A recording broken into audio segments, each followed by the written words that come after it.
Good evening, everyone, and welcome to tonight's webinar with Cynthia Bampton. It's really wonderful to see so many of you tonight. I'm really happy you're here for tonight's topic, as I've found it very transformative.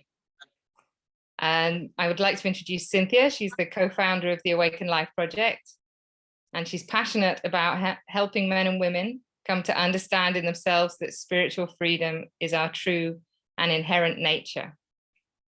She's my teacher, and I love these webinars because it's just an opportunity for more people to hear Cynthia making this truth that we're already free here and now, available and relevant to our daily lives. And with that, I'll hand over to Cynthia.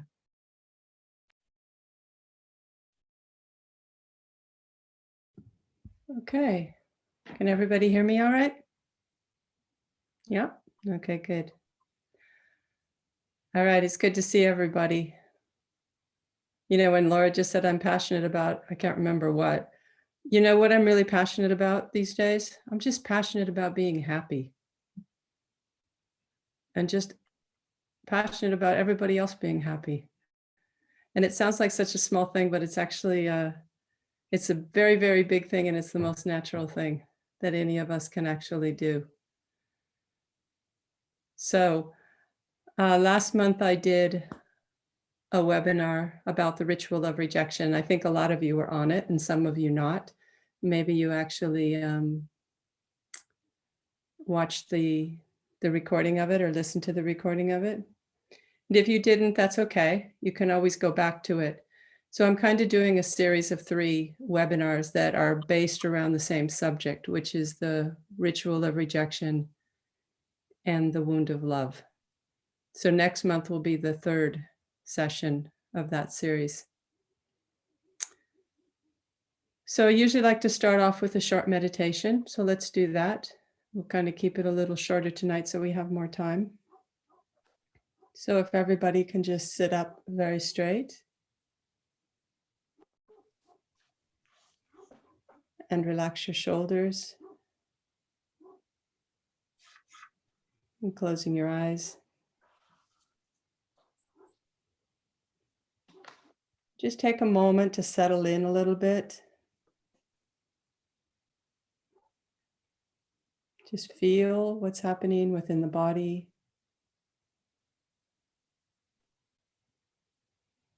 You might be noticing some sounds. You might feel a little bit cold or a little bit warm.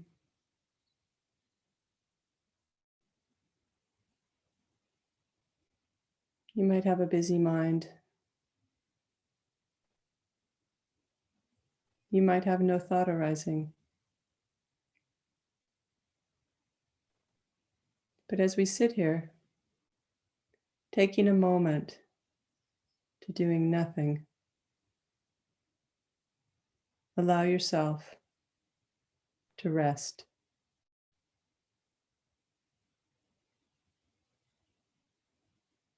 And what I mean by that is to recognize that you're already resting.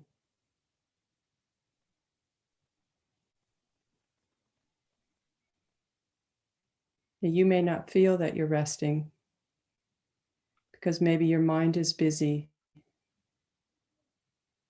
Maybe you have pain in the body. So you feel like something's wrong. You feel like you need to do something. And once you come to a place that lines up with the idea that you may have about resting, you might be satisfied for a moment, but it will pass, and you'll be looking to rest again.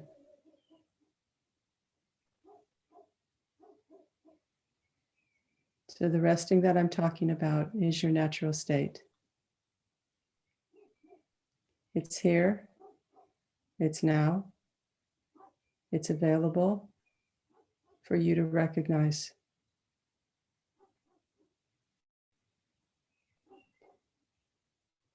And the easiest way to do that is to become aware that you are aware.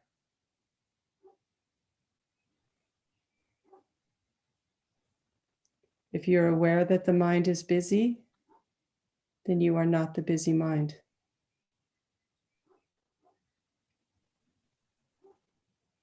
You may be aware of sensations in the body, but you are not limited to the sensations in the body as being who you are. You are that which is aware right now of any sensation that may be arising within you as awareness itself.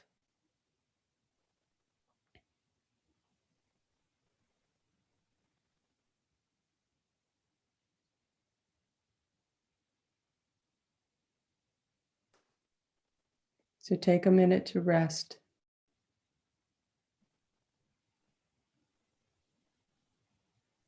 As awareness itself.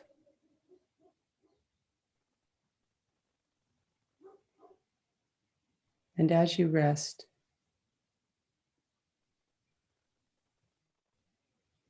you may be aware of content that's arising within you as awareness.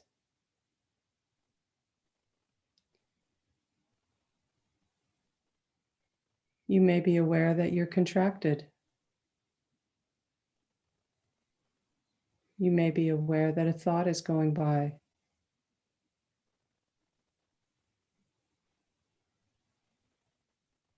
You may be aware that you're trying to have a particular experience. So you can be convinced that you're meditating.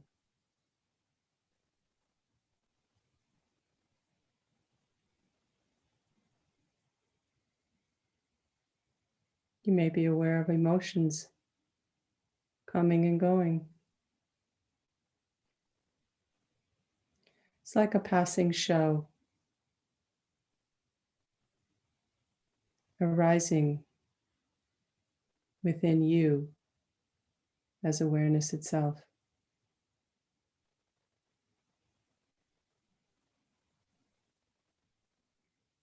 Content is arising.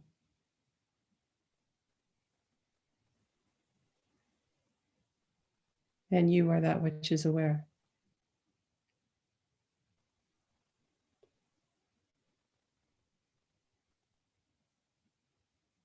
Most of the time, we are very fascinated with the content.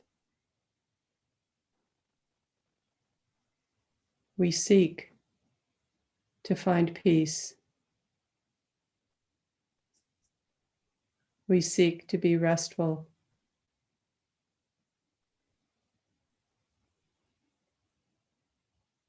But we seek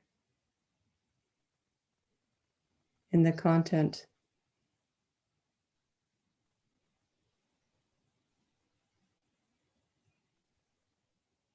Always looking, always wanting to rest, always craving to just stop,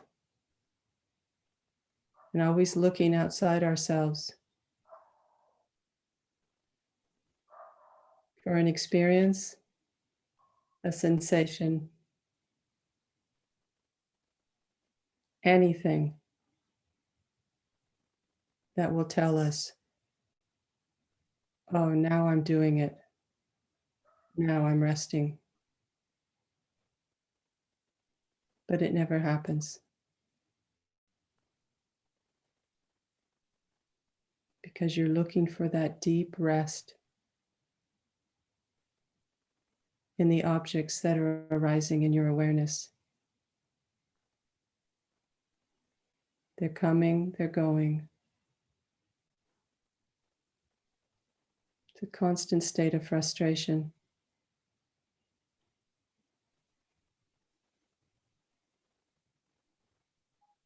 Instead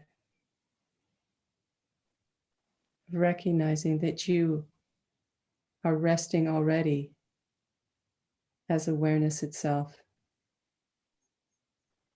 as that which is aware of the show that may be passing at this very moment.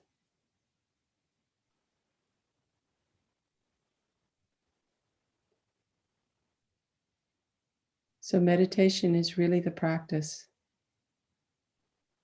of resting as that which is aware.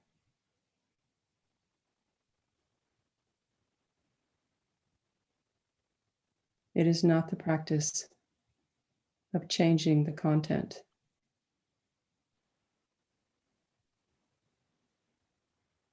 It is not the practice of a particular experience.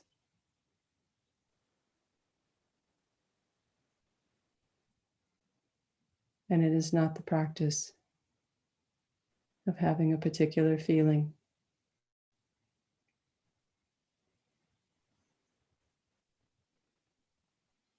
It is the practice of falling in love with that which is already aware.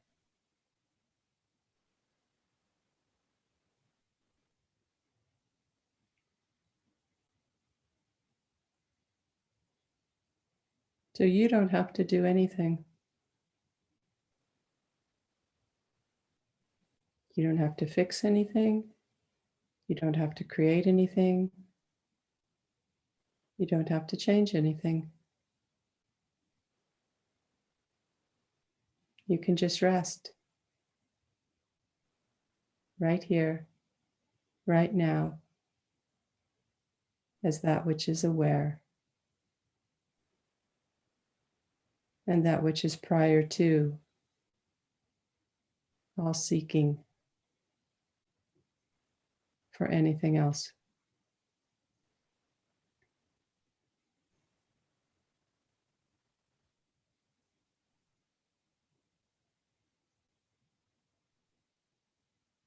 There's nowhere to go. There's nothing to do.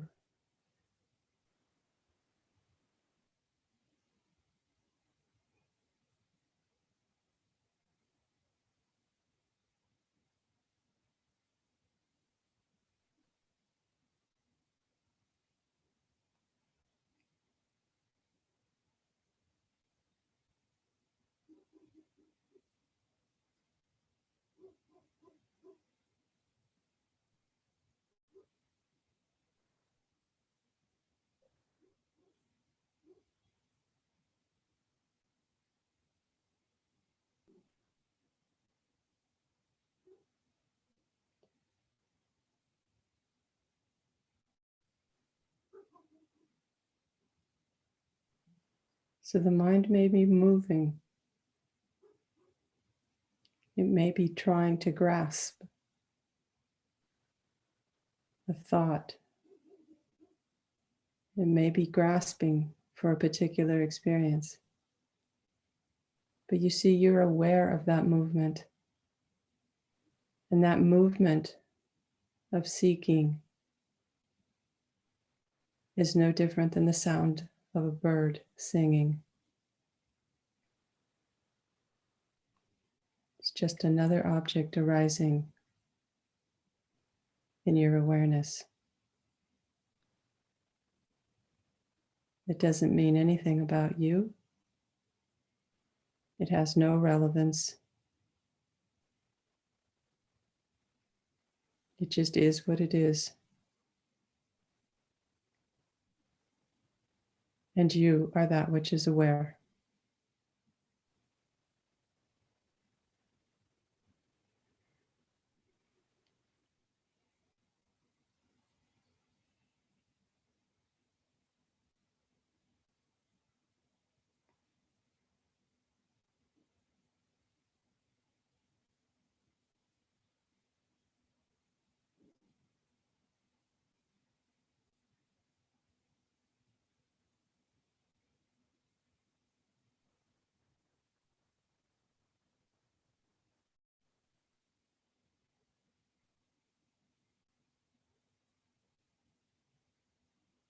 So take a deep breath in and allow yourself to really feel the body expand.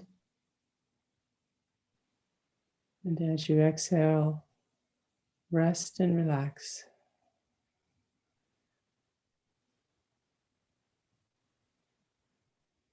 And again, inhale. Really feel the body expanding. And exhale.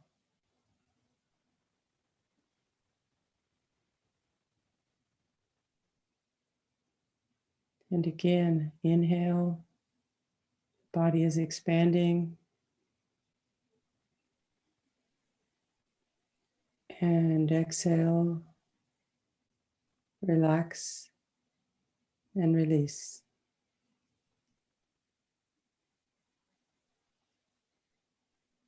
And when you're ready, you can open your eyes.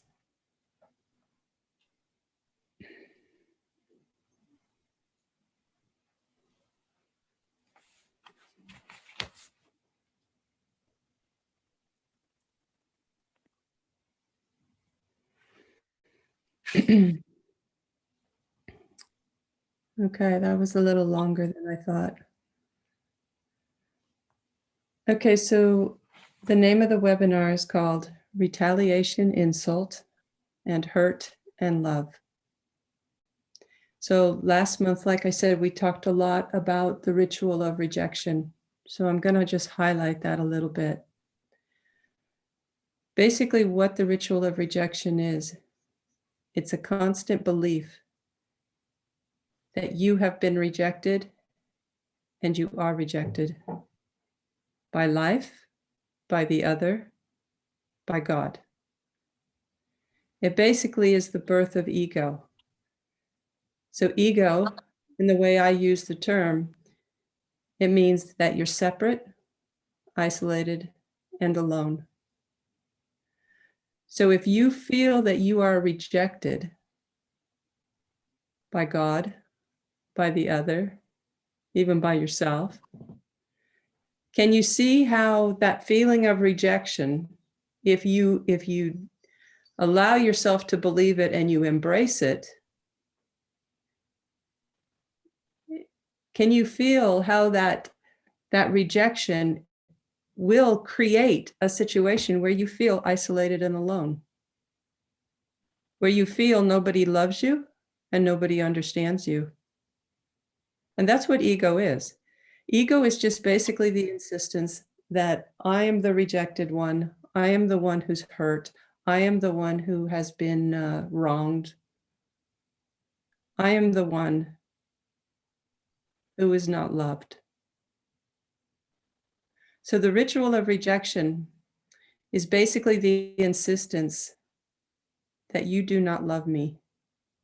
And if you look at that from the definition of ego that I just gave you, in order to insist consistently that you are isolated, separate, and alone, you see, it has to be an ongoing situation. You have to continue to reinforce that over and over and over again, because the truth is you're not separate and you're not alone. So in order for you to buy into that illusion of ego, you need to actually take a position within yourself that you are rejected, you are alone, you are separate. That's the only way that your egoic position of separation will remain intact. So the truth is that you are not rejected, and the truth is you are not separate and you are not alone. The truth is that you are God, consciousness, and love, and you're in this manifest body as a perceived individual. But really what you are is you're a modification of God, consciousness, or love. Okay, so if the truth is that, and you have to find out for yourself, but I think enough of you on this webinar tonight have had that experience or that understanding. If you've had an experience where the doors of perception open and everything falls away and there's only light, love, bliss, or just a deep feeling of contentment, you see, you already know in your own experience what the truth is. When everything falls away and nothing is missing and you're completely full, deeply relaxed, ease of being, love, that is your natural state. But that's not what our normal experience is. Our normal experience is the opposite of that. The normal human experience is that I am isolated and alone, and every once in a while I might have a moment of unity, inclusiveness, deep ease of being. Now, just because that's not your normal experience as a human being does not mean it's not your natural state. It just means that you need to do something different to shift your attention from who you think you are to actually who you already are. So now what gets in the way of that is this whole idea that I'm rejected. Because if you think you're rejected, then there's another that is doing the rejection. Most of the time we feel rejected by someone else. You know, sometimes we feel rejected by ourselves, but that gets a bit more complicated. But still, even in that scenario, if you think I'm being rejected by another, or I'm being rejected by myself, even yourself is perceived as another. You could say I'm rejected by life, but see, you're assuming that life is another. And as long as you have an other, that's what ego is. It's that insistence that you're separate. So what we need to do is we need to get really, really clear about this rejection that we're all living under. And so what we normally do when we talk about rejection, the way you can understand if you are living a life from this belief that you're rejected is you can ask yourself, am I taking this moment right here in my life as an insult? So this word insult is actually very interesting, because if you're feeling insulted, then you also feel rejected. So I have a little quiz for you that I put together. It's called the insult quiz. Okay. So I'm going to ask you some questions. And then if you answer yes to any or all of these questions, it's pretty clear that you might be having some idea of rejection going on. Okay, you ready? First one, are you regularly angry for no apparent reason? Or are you sometimes angry for no apparent reason? Okay, I think maybe somebody might say yes. Okay, number two, do you automatically see the fault of others? Automatically see the fault in others? In other words, do you chronically complain in gross and subtle ways? Okay, now everybody's got to be really honest, because, you know, we all want to be nice people. So it's very hard to say yes to these questions, but it's between you and you.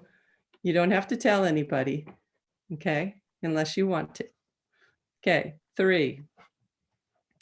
Do you tend to focus on what is missing instead of what is being given?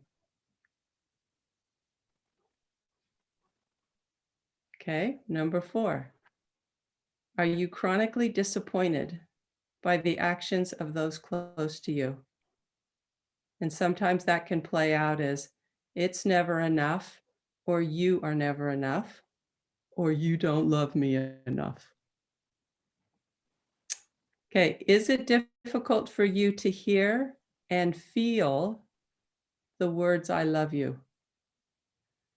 Okay, now everybody think about this one for a moment, because maybe there's this, you know, there's a big spectrum here where some people might say, you know, you resist it altogether. Some people can say, oh, I feel kind of comfortable with it. But when I say, do you hear and feel? I'm talking about, do you hear it? Do you feel? If someone says, I love you, do you receive it?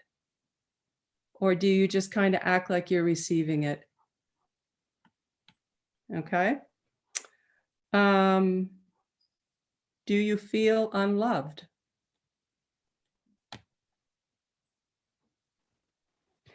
Okay. So if you, how many people had at least said yes to one or more of these questions?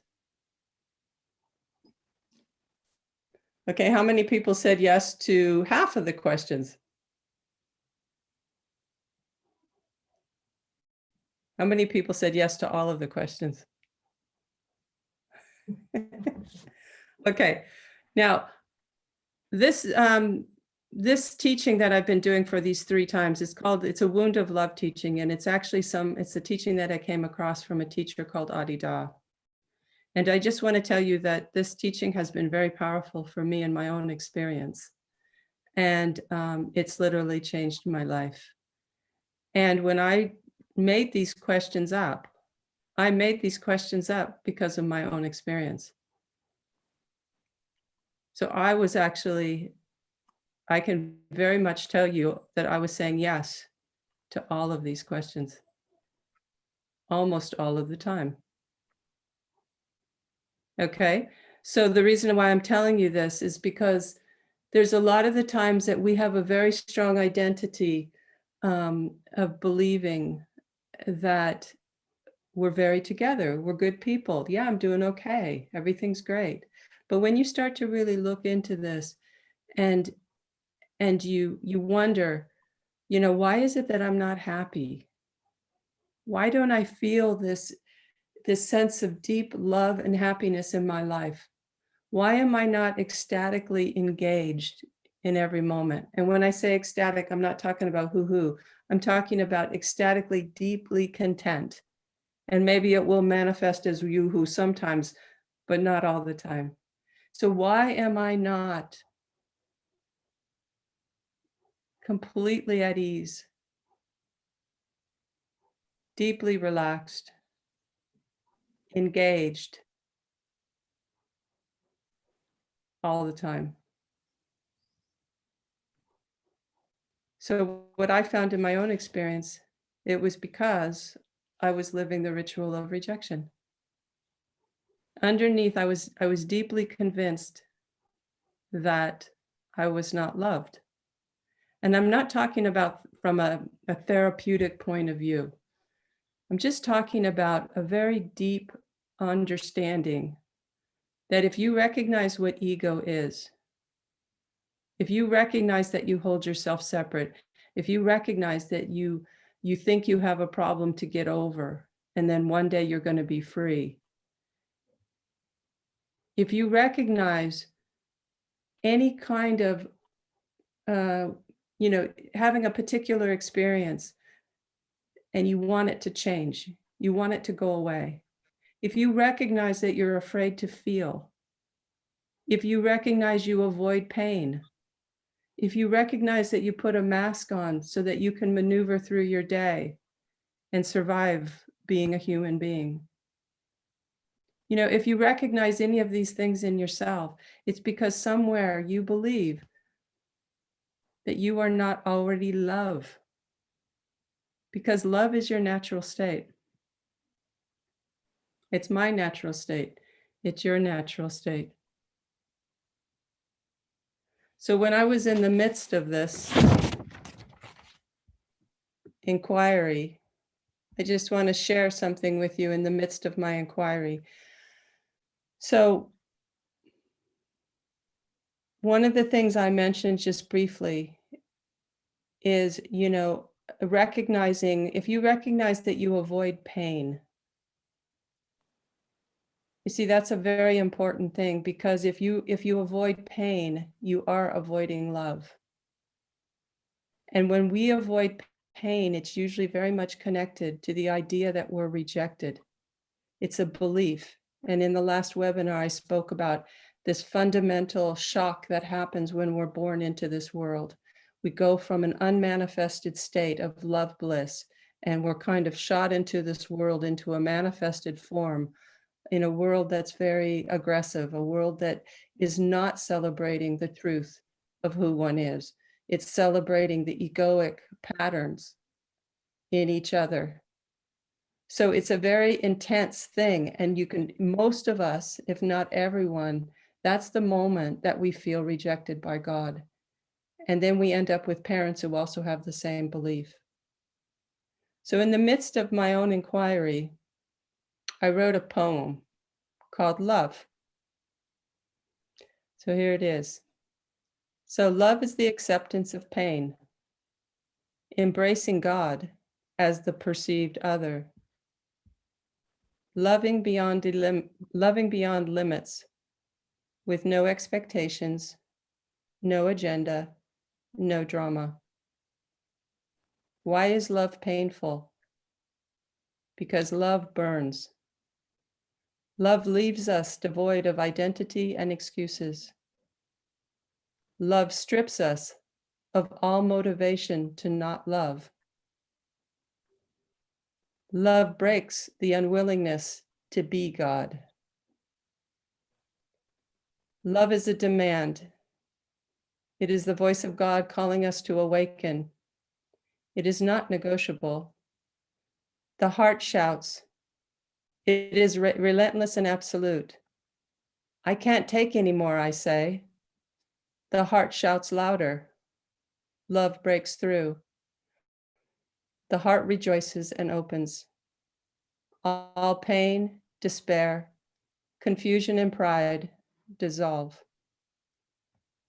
Love is light, piercing, pure, and overwhelming. Is there anything more important than love? Is there anything but love? How could there be? When all else falls away, what is left?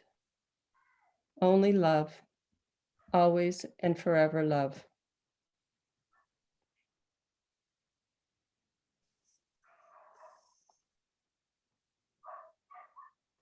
So I wanted to read that to you because if you're avoiding pain, you're avoiding love. If you're avoiding pain, you're avoiding the belief that you are unloved. I never related to being, to not being loved. When I read this teaching and it's saying, you do not love me, I'm like, I don't feel like that. But I found out otherwise. I found out that there was this program playing, even with all my insights, all my understanding, everything that I've learned over the years. The program was playing and I wasn't aware of it. I was mechanically acting out of it. And the only way that I could identify it was to look at my actions. Because your actions are going to tell you if you actually believe this whole rejection ritual, this idea that you are not loved. So when I looked at my actions, I could see that I was projecting a lot of the time. I could see that I was blaming others. And I could see that I wanted love, but I was unwilling to receive it. I was unwilling to give it. I was unwilling to feel it. So now, of course, I wasn't like a stone. So it's not like it was 100% of the time. But what I also recognized is that true, real love is far beyond any love that we could imagine with our minds. And it's far beyond any love that we're going to access if we hold on to even a little bit of this idea that you do not love me, or just holding on to a little bit of trying to run away from pain. Because if you're trying to avoid pain, you also are avoiding relationship. And I'm just throwing this stuff out right now, and I don't know if it's making sense to everyone. I'm not really following any kind of thread right now. But what I really want you to understand is that we are conditioned human beings.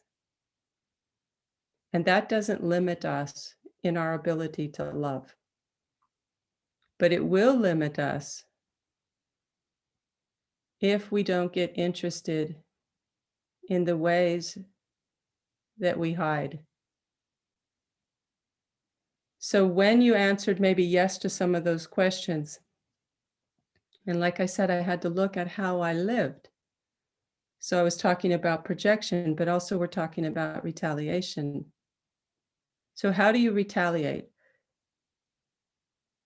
It's very easy to answer that question because if you're aware of any egoic patterns that you might have, that is the way you normally retaliate. So if you're a person that just shuts down and cuts off and won't talk, that's a retaliation. So if someone does something to you and they don't fulfill your need to be loved, and of course, what happens when we don't get what we want, we get angry. Isn't that true? It's like, you haven't given me what I need. Like, do you love me? And if you can get in touch with, as no matter how cool or how open or how spiritual you think you are, the need for a human being to be loved is very, very strong. And the reason that is because as a human being, if we're identified with ego,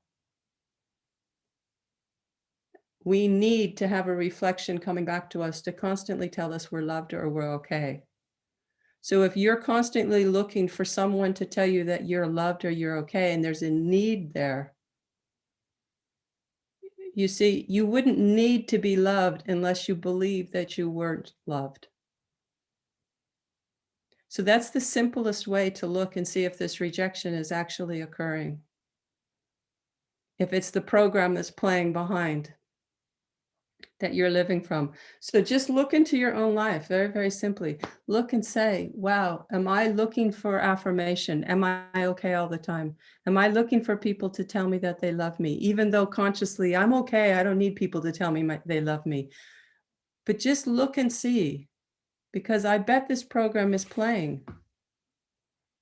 And the problem is, the way this ritual of rejection works is, you see, if you're not in touch with the fact that it's playing out in you, you will be constantly wanting love from other people.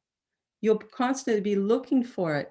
But the problem is, and this is the saddest part about this, is even if someone is giving you love, you see, you won't be able to receive it because you'll just take it as another rejection. You won't be able to receive it because if I'm a person who's convinced that I'm unloved, that's a self-image that I have about me, about myself, which is an egoic position. It's an egoic position because being unloved means that that there's two. If your natural state is love, then you don't need anything. You're already love. You're already full. You don't need anything. If you need that confirmation coming back to you, if you need that, you see, you are standing in an egoic position because there's a need for another. And as soon as there's another, that's what ego is.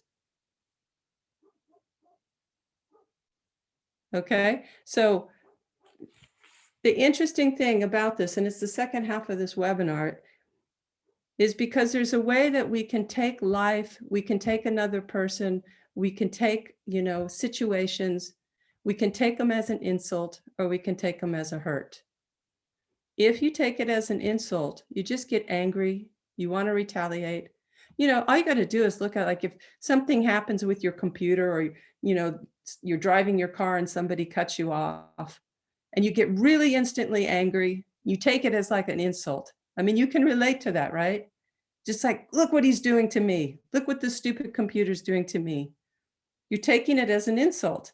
And when you take it as an insult, then there is another, and ego is in, is active in that moment. So you take it as an insult, and then there's a retaliation. If you're in your, you're working with your computer and something happens, the retaliation is you get mad, you might pick up your computer, you might slam it down a little bit, just enough because you don't want to break it, because then you'd be really insulted. But you just do enough to just kind of, you're insulted, you're angry. You're in the car, somebody cuts you off, the anger comes up and you react and you retaliate. You might honk your horn really loud. You might, flip the person off. You might scream at them, whatever you do. You see, that's the reaction. That's the insult. Are you free in that moment? No. Are you putting love out in that moment? No. What you're putting out is unloved. That's what you're putting out. So your choice you have, if you take whatever is happening to you as a hurt, instead of an insult, you will allow yourself to feel. You won't react. And when you feel, the heart opens. And when the heart opens, you feel the pain of love. Because an open heart, a lot of the time, a broken heart opens. So an open heart is a broken heart. When you allow yourself to feel, you see it breaks that block that's contracted around your own heart. It breaks it open when you allow yourself to feel a hurt. And then it opens.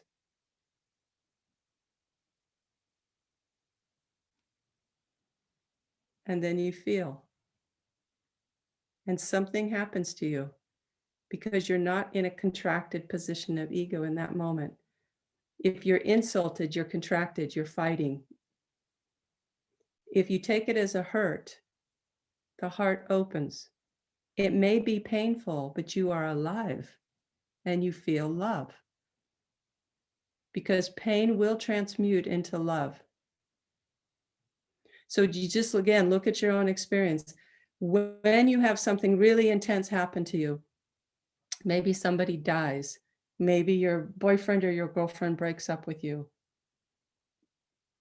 Maybe something happens where, it's very, very painful. You allow yourself to feel the pain of it. What that will do, though, when you allow yourself to feel, it will blow through and it will burn up any conditioned response that's going to keep the illusion of ego active. It's going to burn that. And in that moment, you're going to get in touch with that which is true and real, because you've allowed yourself for that illusion to burn.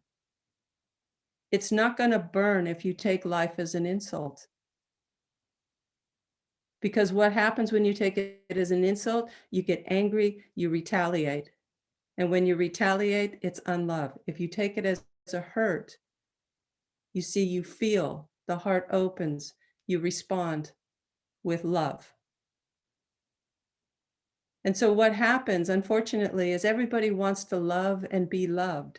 But if this ritual of rejection is actually active in you, and you're taking life as an insult, and you're taking every people as an insult, you're taking your job as an insult, you're taking your children as an insult. If you're doing that, you see, you want love and you want to be loved, you want to receive love. But if you're doing that, you are the cause of your own unlove. You are doing it to yourself, because when you take life as an insult, you're not giving the opportunity for you to become in touch with the love that's always already there. So someone can say, I love you. That's why one of the questions was, can you receive? Can you feel and hear when someone says that they love you? Because a lot of times we want love so much, but we're in this position of unlove that even when people say they love us, we won't receive it. And so you're already getting what you already want, and you can't receive it.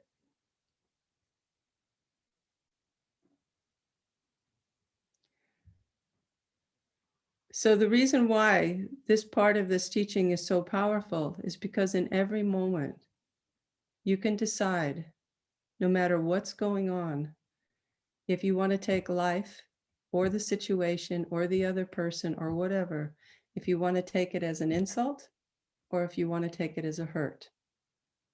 You get to decide. In any given moment, you get to decide.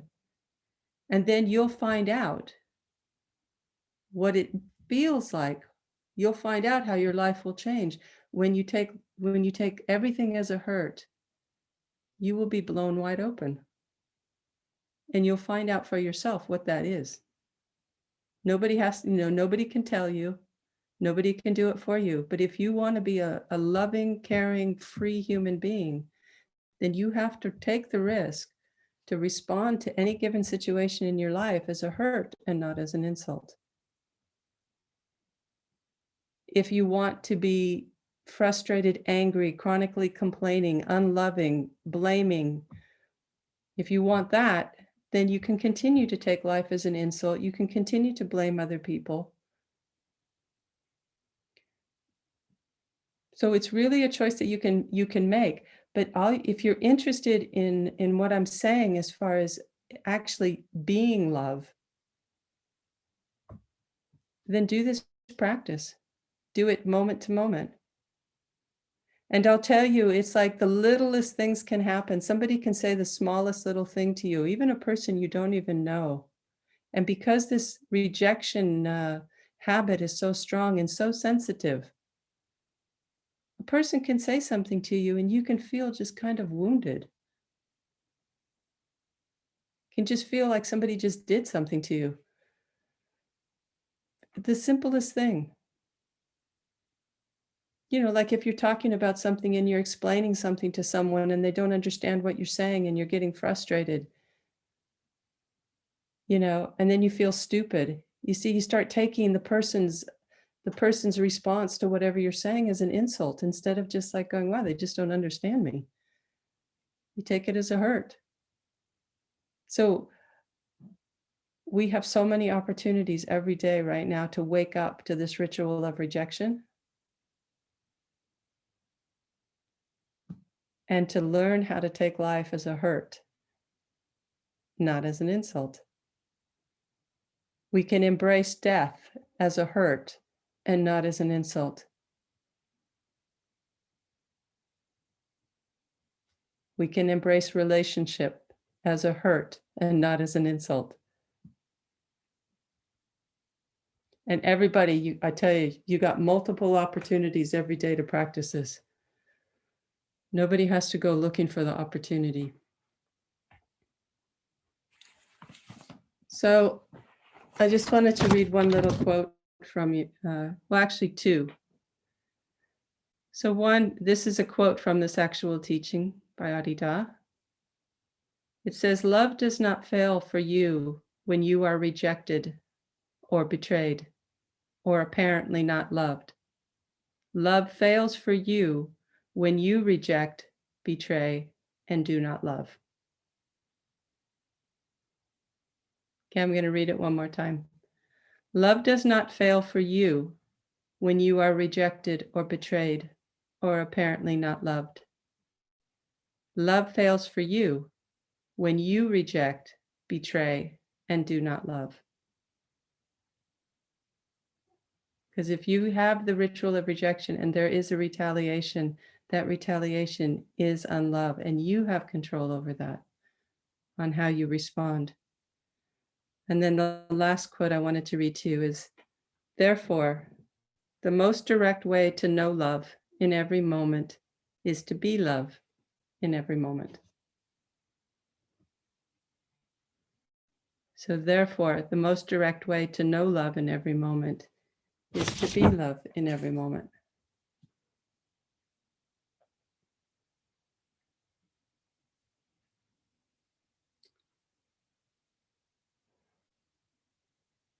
So why don't we just take a minute and just sit quietly and just let everything kind of settle.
Okay, and just take a deep breath in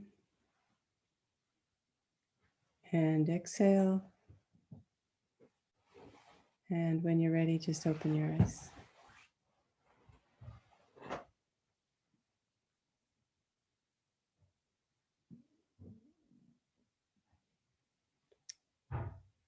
Okay, I went a little bit longer than I expected.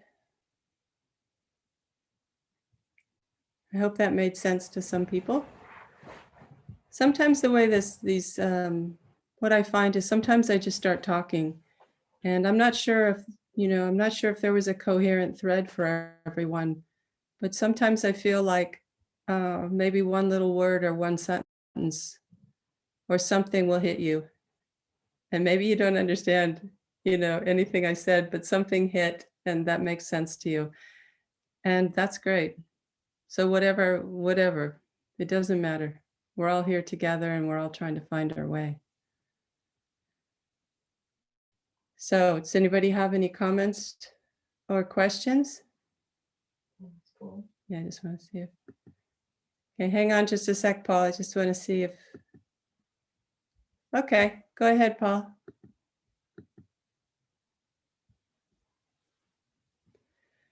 You ready? Yeah.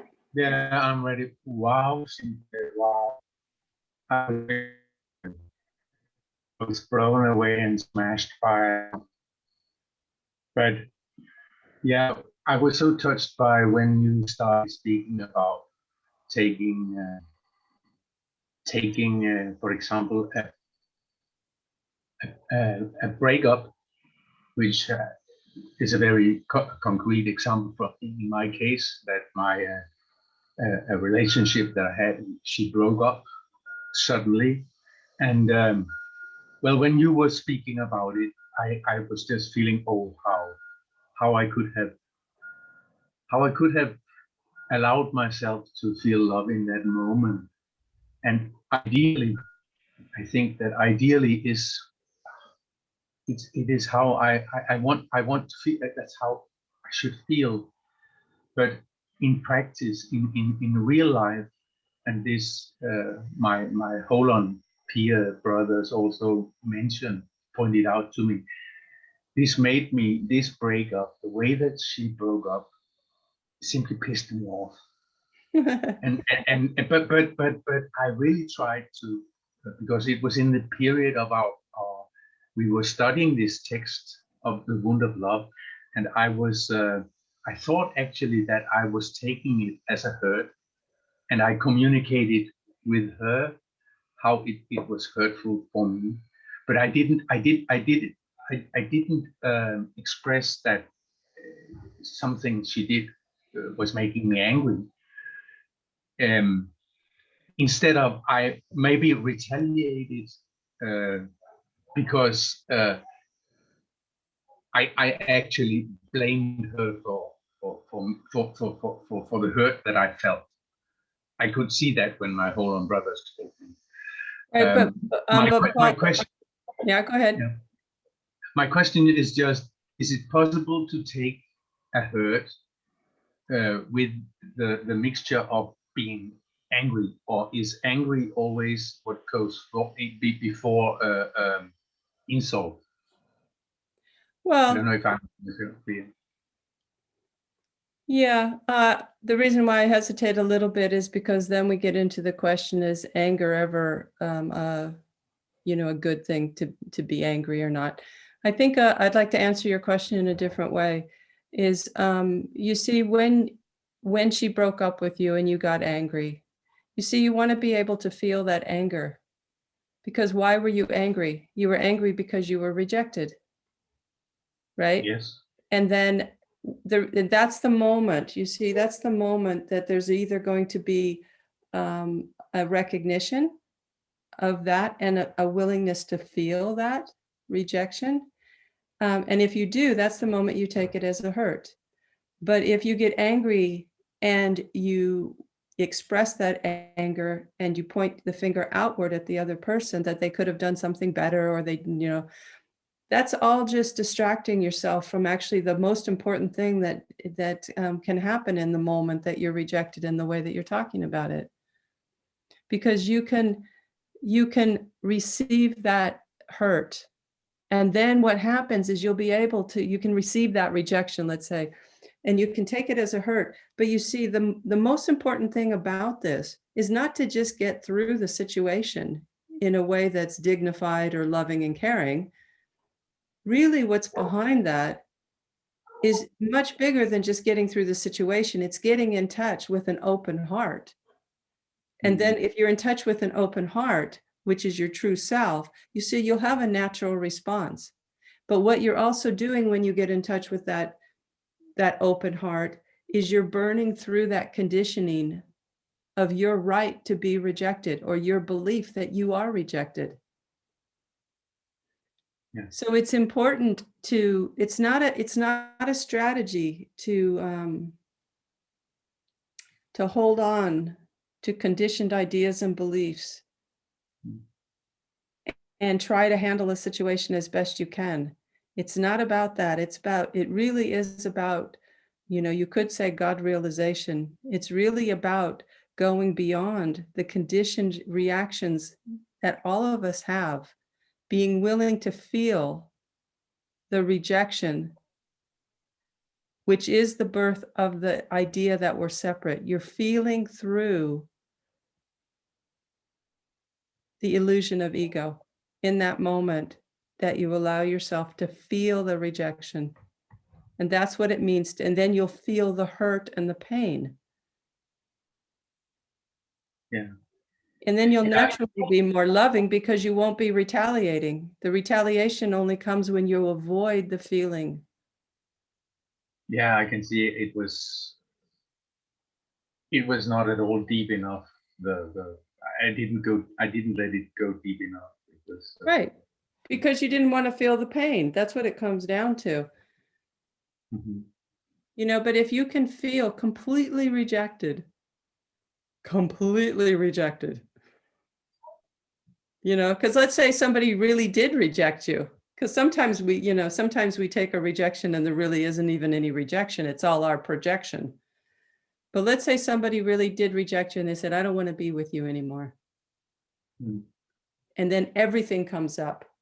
All of your conditioned ideas about yourself, all your conditioned ideas about the other person, all your conditioned, your anger, all of it all comes up. So that's the moment. That's the moment that all of your egoic patterns, all of your conditioning are right in your face. And it can be very intense, right? And you don't move. You don't take it as an insult, which means pushing it away. You just take it as a hurt. You receive it and it burns. You see, and that's the spiritual transformation. That's the opportunity for spiritual transformation when you do that. That's why this teaching is so important. It's not just to make anybody feel better. It's to liberate you from all of the junk that comes up when this rejection is activated. And so you have these major things, breakups can be major things, but you also can feel it day-to-day life, that it's happening all the time. And your children are doing something and you take it as an insult and you just get angry. And maybe you don't, maybe you're not pushing them really hard, but maybe you're just being, kind of nasty, or maybe you're putting them down. There's an edge to how you react. You see, but so when you start getting in touch with this, you'll see it everywhere.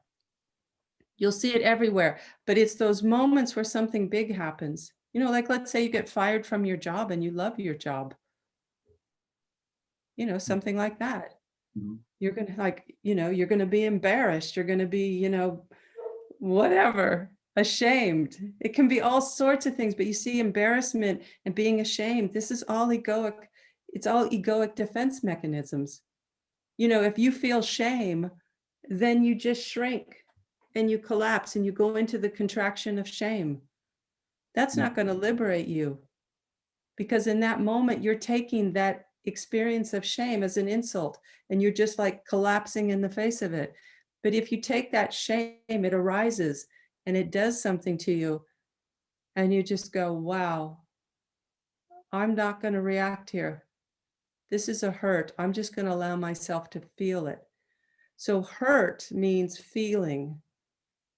Insult means retaliation. It's very, very different, but it's not It's the moment of transformation. That's why it's so important. It's not a small thing. Mhm. So maybe some people are like, well, I just really want to feel better. I'm not so interested in spiritual transformation or ego transcendence. I just kind of want to feel better because life is really hard. I'm feeling rejected all the time. I just feel kind of, like nobody loves me, and, I'm always alone and feeling sorry for myself. I'm a victim. It's like horrible. I just want to feel a little bit better. So in a certain way, this teaching, that I'm trying to get across to you, it may not make you feel better right away. But if you actually practice this insult, hurt thing, you will feel the pain of the egoic patterns burning. It may be intense, but if you can get through that, you will feel better. And you will actually live a life that you will start to feel, which means you will be alive, which means you'll be responsive, means you'll be passionately happy, quietly ecstatic.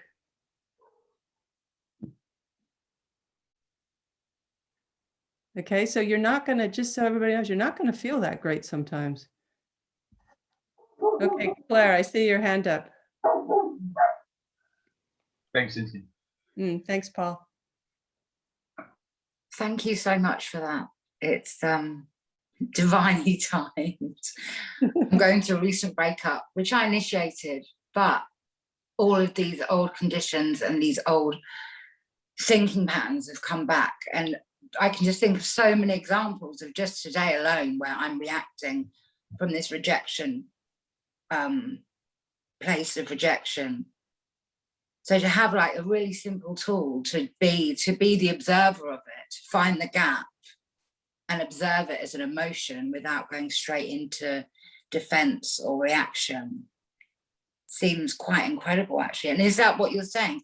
To transform it from insult into pain or hurt? Well, you're not actually, see, the thing that's kind of cool about this is because you're not actually gonna be the one that transforms it into anything. It's very simple. What you're allowing yourself to do. Can you give me, maybe this will be easier, Claire. Can you give me an example of one of the little rejection feelings you had today? My poor dog got it in the neck today. There happened to be loads of deliveries and she was barking to protect me, and I lost my rag with her. Right. And then you felt really bad, right? I was like almost begging her just to stop barking, just like lost it really quickly. Right. So that's a good example because you feel like you're out of control, right? Because she's not doing what, or he's not doing what you want him to do. Okay. So in that moment, you see, you can feel the tension, right? The dog's barking, it won't stop barking. You're getting more and more contracted. You're getting more and more angry. You're just like going to explode. You don't really want to explode, but it's just too much. And you just like start screaming at the dog or whatever you did, right? Okay. But just imagine as you start to feel that contraction, right? You just say, okay, I'm just going to feel this. I'm not going to react. I'm going to fully feel it. And I'm going to observe it, like you said, but not from a place of distance because you have to feel it. Yeah.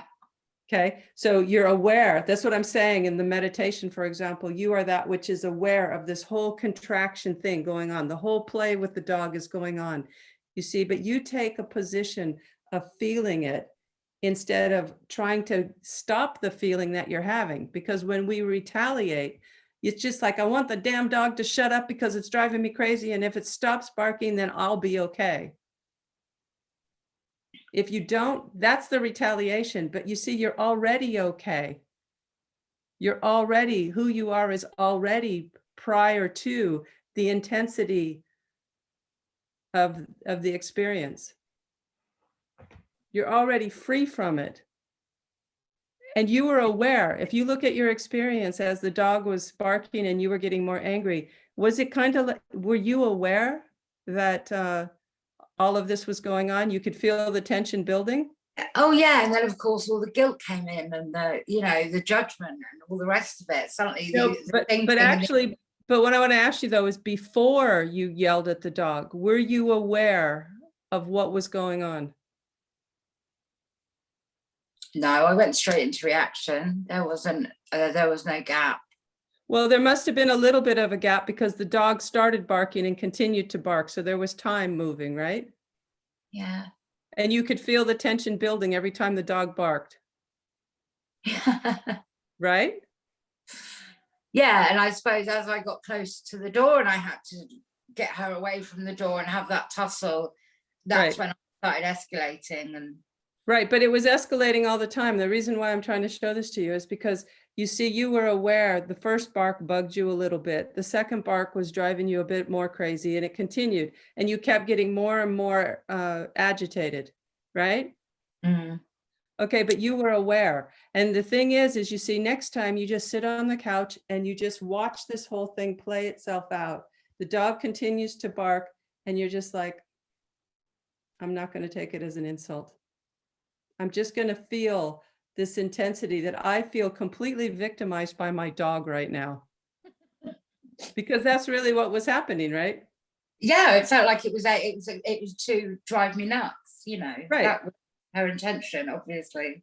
But that's it. But that's an egoic response, you see, because it's her against you. That's what the victim position is. And that means that that means there's another that's doing something to you. And you see, that's what we need to break, because there is no other. There's only one consciousness.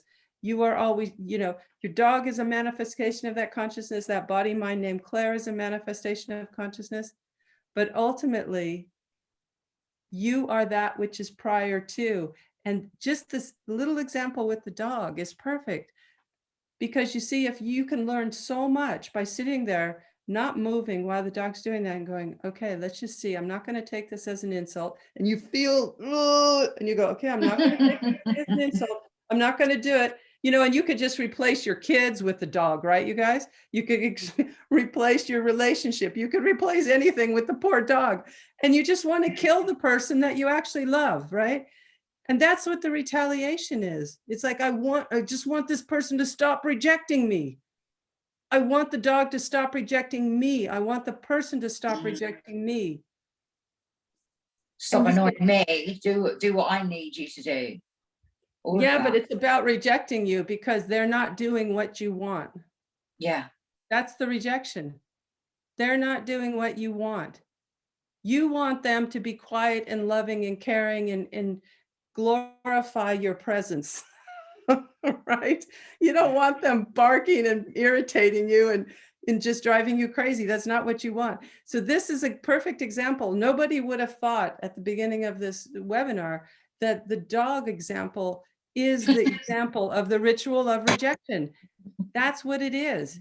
It's a constant feeling that somebody's doing something to me. You're not loving me enough. You're not being kind to me. You know, you're not being nice to me. Why are you being so mean to me? These are all things. Even if a person, this is the beauty of this teaching, because you are responsible for your own activity. Even if the person is rejecting you, even if the dog is being nasty to you, even if the betrayal, you know, even if somebody is betraying you, you see, you are responsible for your own activity.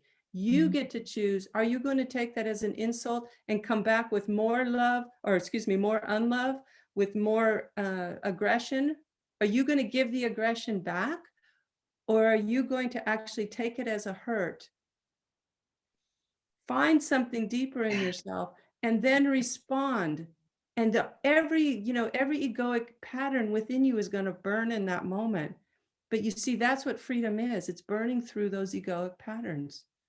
That's what it is. They've all come up like so strongly last week. It's just hideous. Right. Stuff I've been working really hard on for a long time. Yeah, but look, it's perfect. I mean, look at what's happening. You're so lucky. It's all coming up. It's all being seen. It's coming out of the shadows. It's all coming out of the shadows. That's what ego is vulnerable, because ego hides in the shadows. But as soon as you start to, you start to be aware of these things. So it's good. Those are the moments you don't want to run away from. Those are the moments you don't want to fix. You want to feel them. You want to see your patterns just burning, and then you respond. But the most important thing, don't forget, it's not about just self-improvement. It's about opening your heart to something that's prior to trying to fix this body mind who's conditioned. I want to rise above it. I want to be able to just be free in the face of any situation. Absolutely. The dog, the husband, the wife, the boss, your own mind, your own emotions. You know, and Claire, your example is a good one because you broke up with the person. You did the original so-called rejection, but you see, that's how crazy the separation and loneliness has brought all of it back up. Right. But then it's good though, because then you have the opportunity to transcend it. You have the opportunity to learn. You have the opportunity to feel. You don't want to waste this opportunity. It's all learning. It's all a lesson. Were you on the last webinar that I did a month ago? I wasn't, I'm afraid, no. Okay, you can get the recording. Laura will send it out again to everybody. So I suggest you watch it because I really go through the ritual of rejection very scientifically. I think it'll help you a lot. Thank you, really appreciate that. Yeah, and then come next month is the wound of love. Yeah, I've been meaning to come for a few months, but I've been teaching on a Wednesday night, but I've just stopped now, so I can now make it. But yeah, everything that you said was just like ringing bells with me, and like, yeah, so okay, perfect great. Right now. So thank you so much. Yeah, and I'm really, definitely watch that one from last month because you're in a very big opportunity here. You don't want to waste it. So the more understanding you can get about what's going on, and the more you practice the insult and the hurt, it can take you places far beyond, I mean, way past anything, way past any relationship can give you. Brilliant. Sounds great. I look forward to watching it. Thank you so much. Oh, you're welcome. I'm glad you made it tonight. Okay, Teresa. Hi, Cynthia. Hi, Teresa. Nice to see you, even if it's through the cell phone. It's okay. Cynthia, I have a question, and I would like to give an example. Because for me, what you're saying is that if we feel whatever we feel, pain, rejection, doesn't matter, till the very, very end, without imposing any defensive system, the feeling will disappear. No. And no, I didn't say the feeling would disappear. I even said the feeling might get more intense. So but at a certain time, it will. At a certain time, for instance, if I have a pain, I feel pain, it won't last forever. One day it will disappear. What I feel is...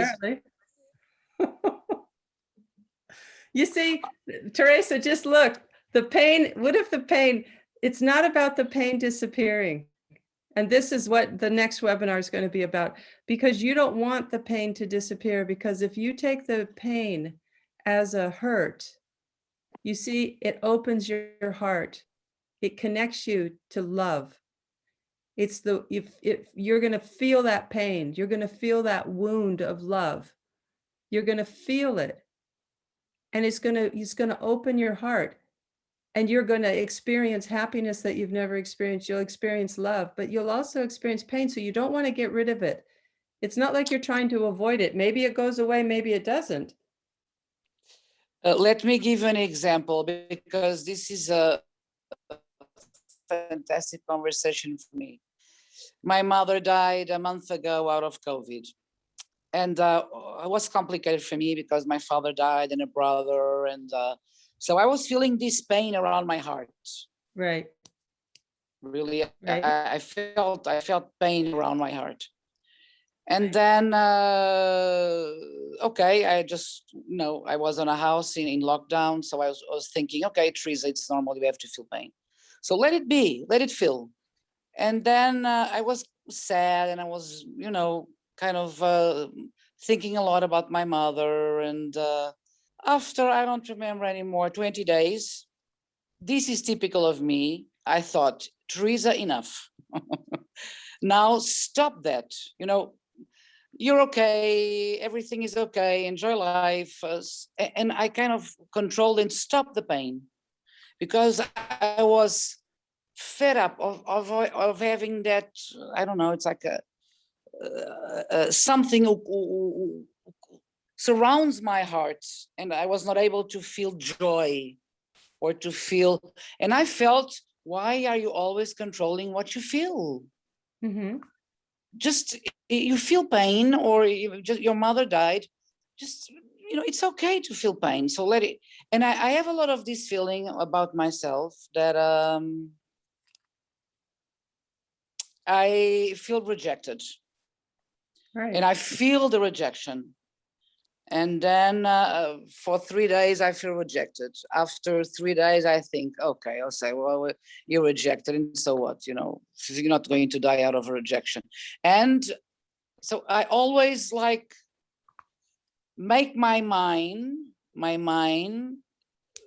manipulates what I should or what I shouldn't feel. Right. As I ever allow myself to feel everything till the very, very end. I don't know.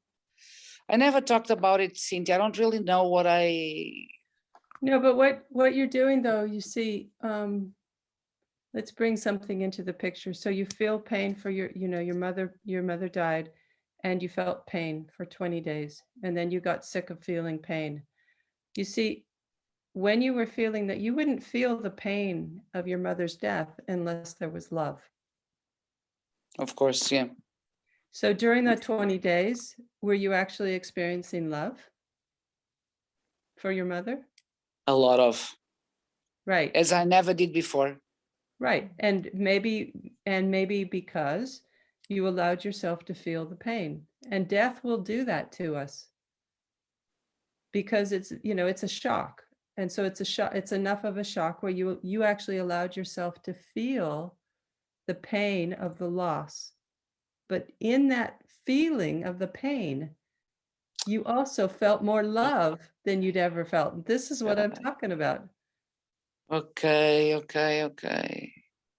Right. Fantastic. But let me just say, because in the story you told, you didn't mention the love part, because we're very habitually trained to only talk about the pain and the wanting to get away from pain.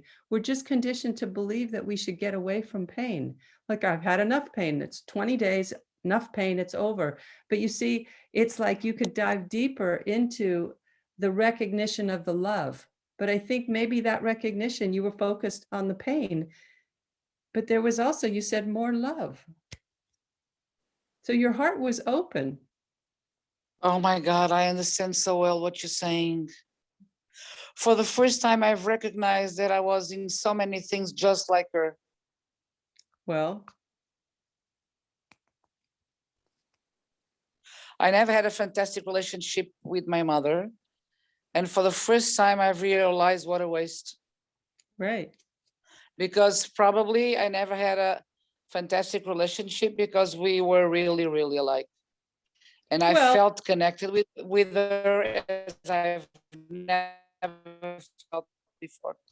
You mean in the 20 days after she died? During the 20 days.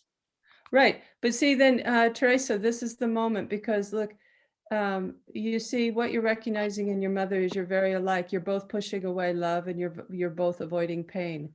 But if you recognize it in your relationship with your mother, then really, after this webinar is over, just sit and realize you're doing that with everybody. You are. Everybody's doing it with everybody. And when we have this moment where we see it, oh my God, I'm just like my mother. I'm avoiding pain and I'm rejecting love. Mm. Okay. Look at the rest of your relationships. And everybody do that, because you know, when you're avoiding pain, you are rejecting love. And Teresa's example is perfect, because she didn't say anything about the love. It was focused on the pain. And so we're all in the same boat. Oh my God, it's exactly that, Cynthia. Wow. Yeah. Wow. Yes, if I avoid pain, I'll avoid love. Right. Yeah. Yeah, that's how it works. And not only do you avoid love, but you actually you reject other people. And there's a retaliation, you know, that can happen when we reject love. We're retaliating, you know, we're retaliating from love. You know, this teaching is super simple, but it's very, very difficult. You can't get it with your mind. So what I encourage everybody to do is, like, especially what's happening with you right now, Teresa, but for anybody, if anything is hitting you in this conversation, just allow it to work on you. You don't try to figure it out with your mind. Don't try to figure out how you're going to apply it to your life. If something has hit you tonight, just allow it to work. And what I mean is allow the mystery. Something has punctured you. If something, you know, penetrated, let it work. Okay? You don't have to do anything.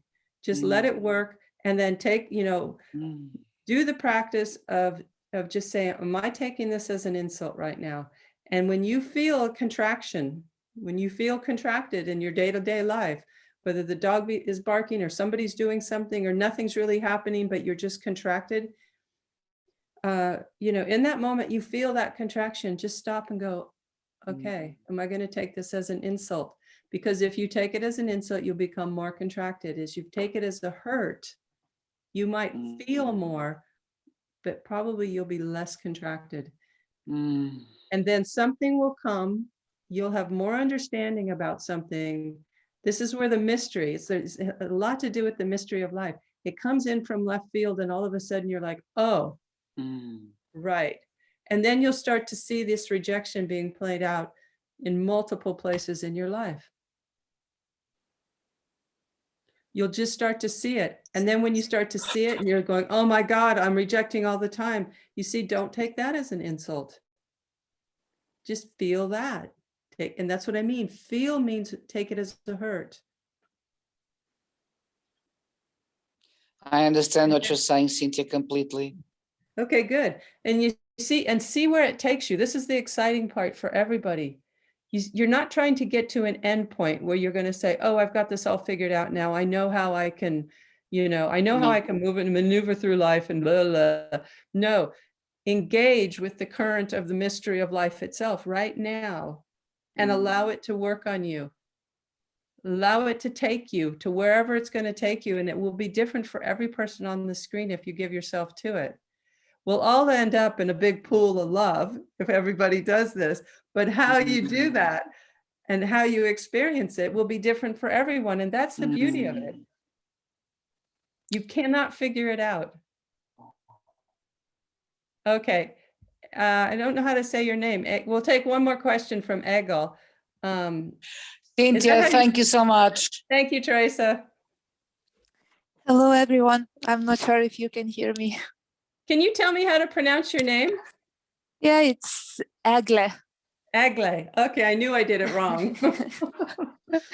So first of all, thank you so much for really, really nice thoughts of tonight. And I was listening to each single word very deeply. And I'm with off camera on purpose. I'm actually very sorry for all of you of that.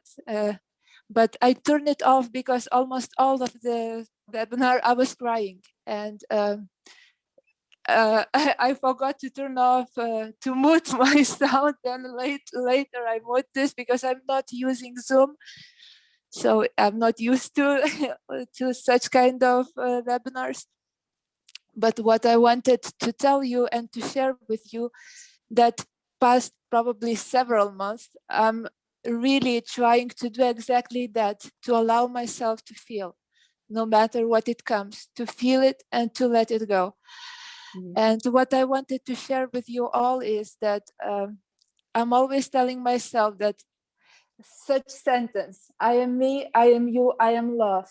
And it helps me, but in a way, it's really, really hard. And it's sometimes so intense, all those feelings, that it's starting to be really, really hard to live, because I'm not avoiding them. I'm letting them all in. And I'm sharing with you, and at the same time, I'm maybe giving you a question.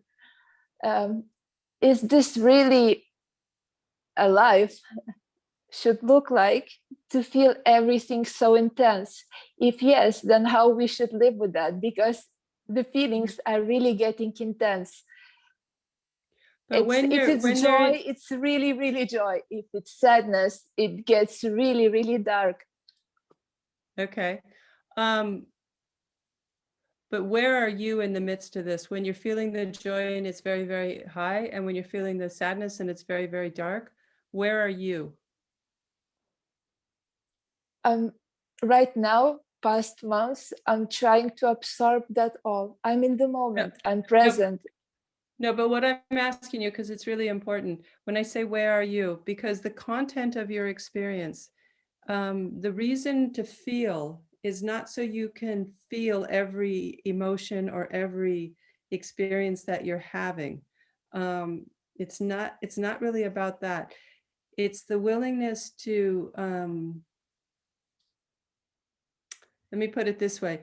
You don't want to get fascinated with the content that's arising in your awareness, which is all the feelings and all the emotions. Okay.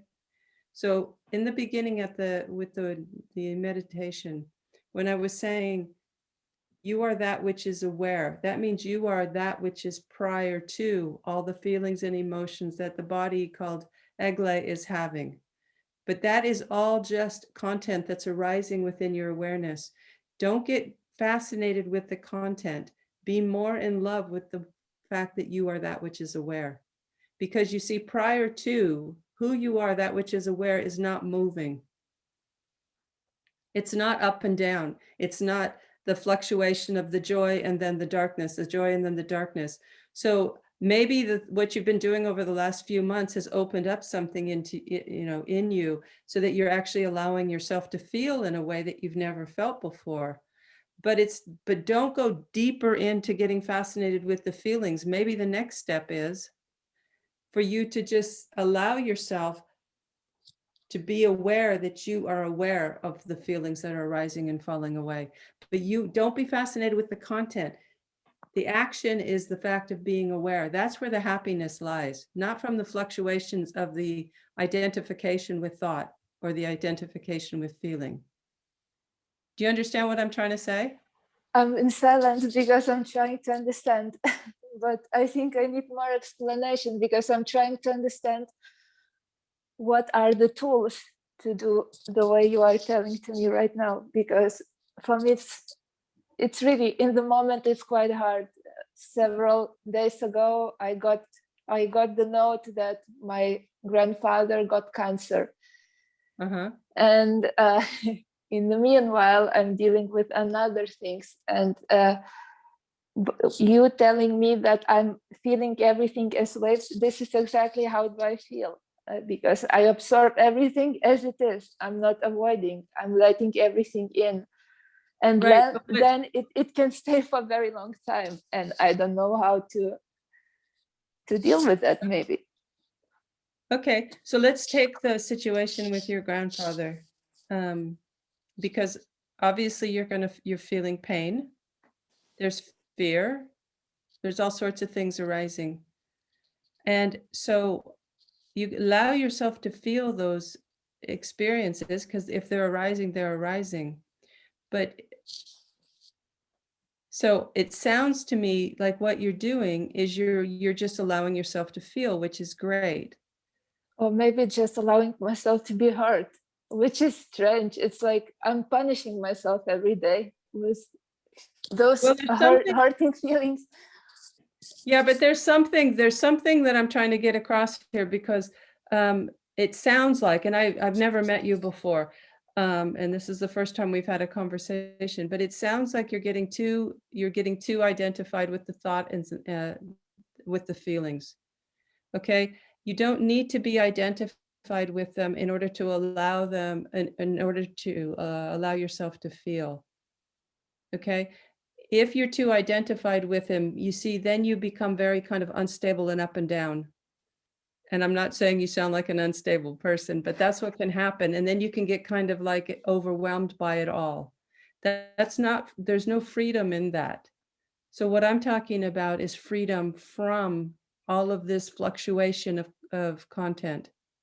Okay, so your grandfather who's got cancer is bringing up a lot of feelings for you. You're in a part of your life where you're learning to feel, but then allow yourself, and you said you're feeling hurt. So when you feel hurt, don't you also feel love? Yes, I always feel that. It's the part of love. That right. I think that I understand.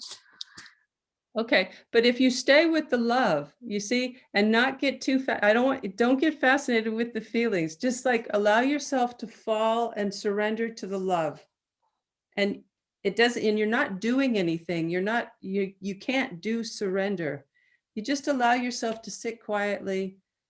All the stuff is happening, all the fear is happening, all the pain is happening, the love is happening, and you're just sitting here completely open and relaxed. So in a way, it's letting myself to get all those ways to get into me and then pass me by or get through me, right? Can you say that again? It's like sitting still and letting myself to absorb, but then I need to let them go. I need to let them go through by standing still. It's something like that. But when I talk about surrender, let me say it this way, because it's taking you as being the one in the middle out of the picture. So when you're saying, I need to do this, I need to do that, you see, we want to take the I out of the middle. That's what surrender is. And then just allow yourself to observe the play of what's happening without self-referencing back to you. That's the key. Because the definition of ego, it's a separate sense of self. It's your idea that ego is a separate, you're a person and you are what you feel and you are what you think and you are your history. And what I'm saying to you is you are more than that. Thank you so much. Really. Right. So just allow yourself to just observe what's happening. Yeah. And I encourage you to maybe do some meditation so that you can actually practice what I'm saying to you, where you just I'm practicing every day. I'm Okay. trying to do meditation twice in a day, but casually I'm doing just once. But Okay. it really helps me to calm down, and I'm running a lot, so it calms me down too, because it's my kind of other type of meditation where I really not thinking at all about anything else. It's just me and my running. So I have some tools to calm down. Okay, but even the fact of calming down, just allow yourself to even be aware of the movement of mind. When you feel like you're agitated or you're not calm, just recognize that you are aware of that happening, and you as that which is aware is already calm. Okay, so just take it one step at a time and see what happens and see where it takes you. I'm not sure I gave you a very clear something. You really gave nice advices to me. Thank you so much. Okay, good. Nice to meet you. Okay, I think we should finish with that. We're a little bit over. So, yeah, this was quite a night. So Laura's going to come in and do her magic, and then we'll see where we go. So I'm going to push. Okay. Everyone, thank you, Cynthia. That was really amazing.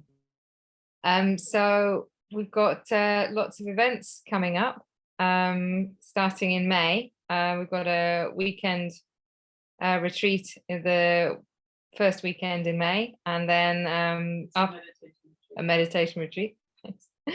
And then lots of other retreats, restrictions permitting, but at the moment it's looking really good. So Cynthia is doing a public retreat for women, which will be towards the end of May. And then a 5-day Wound of Love, Embracing the Wound of Love retreat at the end of June, beginning of July. Those are just the highlights. We also have our annual 10-day retreat, which is a fantastic immersion into all of the teachings with Pete and Cynthia.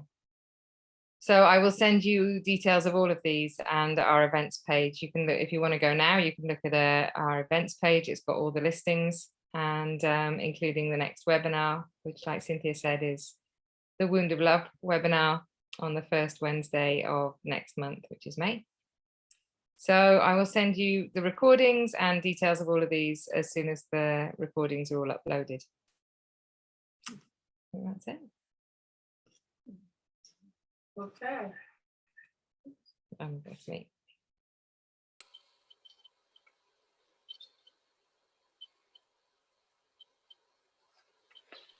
You're muted, Cynthia. Thank you. Yeah. Okay. Laura and I were in the same room, so it gets a little confusing sometimes. Yeah, I just really encourage everyone to do this simple practice of just seeing if you are taking life as an insult or as a hurt, and just see where it takes you. So do the practice and see where it goes. Okay, and with that, we can open up the microphones and say goodnight to everyone. It's nice to see some of you that are continuously coming back. Thank you, Cynthia. Thank you, Cynthia. Thank you. Thank you. Thank you. Thank you, Cynthia. Thank you. Very good. Cynthia. Thank you very much. Bye. See you soon. Bye. Ciao. Bye. Best part. Thank you. Bye. Thank you very much. It was really good. Thank you. Thank you. All right. Be so well.